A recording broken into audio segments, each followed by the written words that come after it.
Okay, this is receiving day 3. What we're going to talk about for the next several days is how to build your diet. Now, disclaimer here, I am not a nutritionist. I don't have a degree in it. I've been self-taught.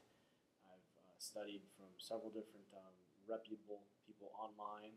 I've read Tom Venuto's book, Feed the Muscle, Burn the Fat.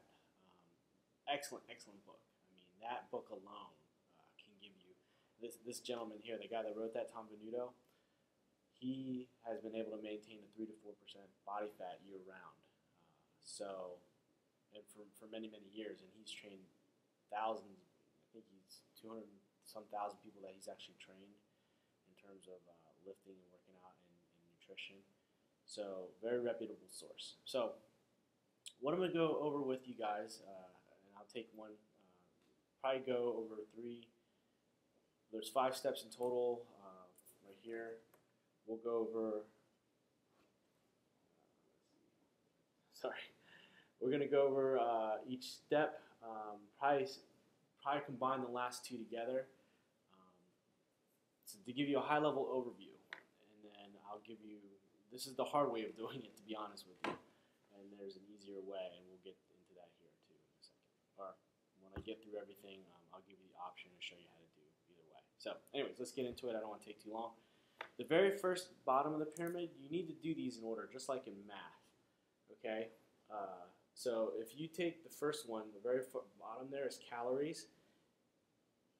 If you don't pay attention to that and you try to jump up the pyramid, go to your macros or micros or whatever, and you don't pay attention to calories, it's not going to work.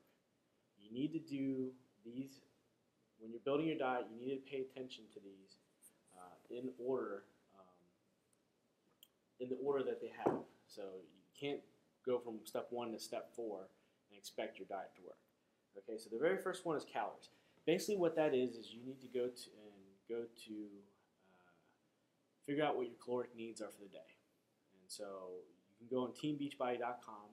You can build a free profile on there. You can put me as your coach, Wee Wong, and there's free calculator tools on there that you can put in your height, your weight, and then your basic daily activities, and it'll give you a base idea of what your caloric needs are for the day. When you are looking to lose fat, that caloric deficit, you need to have a caloric deficit. Now, how much? Tom Venuto says a 20% deficit is good. I've seen some programs. One of the programs we have, 21-Day Fix. Basically, you can lose up to 10 to 15 pounds in 21 days. The way they do that is they have 750 calorie deficit per day. That's a pretty big number, but if you're only doing it for a short period of time, it works. But the general rule of thumb is 20%. Obviously, the lower you get in percentage, you can't have a huge deficit because your body will go in shock. But anywhere 500, anywhere between 750 to 500, 500 is a safer number. If you have a 500 calorie deficit, you should lose up to a pound a week. That's the basic rule of thumb.